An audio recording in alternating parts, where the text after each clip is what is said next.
Sa pagkumpas ng iyong kamay. Marami po sa buhay ang kontrabida, ang bashers, ang bitter. Hinahamon ko po kayong lahat na patunayan natin na mali silang lahat.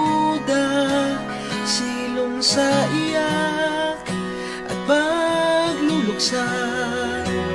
Kung puso ko ay imamapa, ikaw ang dulo, gitna at simula. Nahanap din kita, nahanap din kita. Malaking tulong din po ito sa mga kagaya nito, itong kasalan.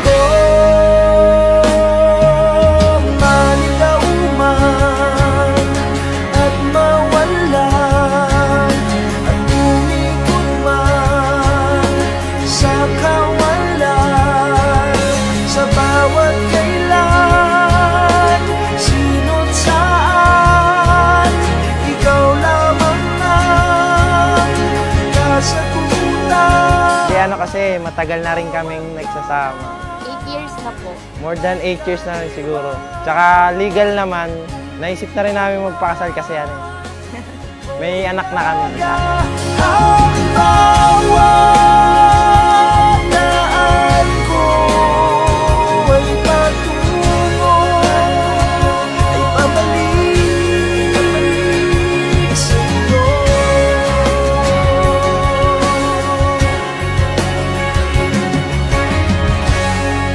Pag-aasawa ay hindi parang kanin na mainit na kapag isinubo mo at napasok ka, pwede mong iluwa.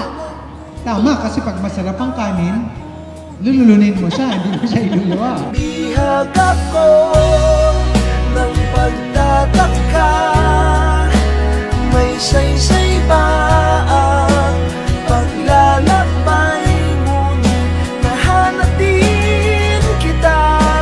7 years na kami nagsasama bilang magnobyo at nobya. Iwas na sa mga barkada, ganyan. Tsaka at the same time, para rin sa kanila, sa mga bata. Maligaw man at mawala, at umikot man sa kawalan, dahil sa bawat kailan. Congratulations po sa inyong lahat. Ito po ay once in a lifetime celebration kung saan isisiwalat po ninyo ang inyong pagmamahal at ang inyong commitment para sa isa't isa.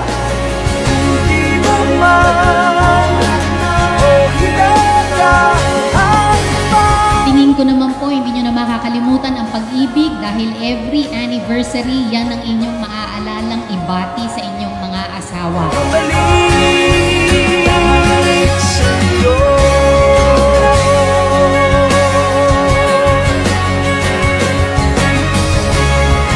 Years na kami magkasama sa bahay.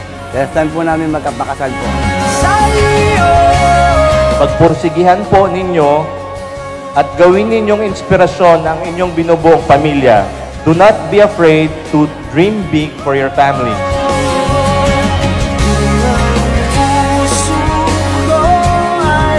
Yung hindi maka-afford na magpakasal, Pwede silang makasal. Kahit financially hindi nila ma-afford yung ganung bagay.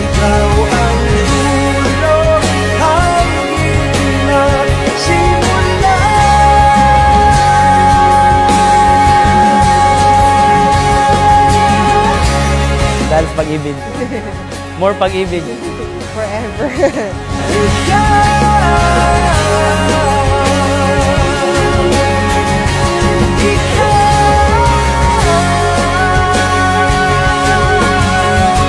Walang iwanan, my forever.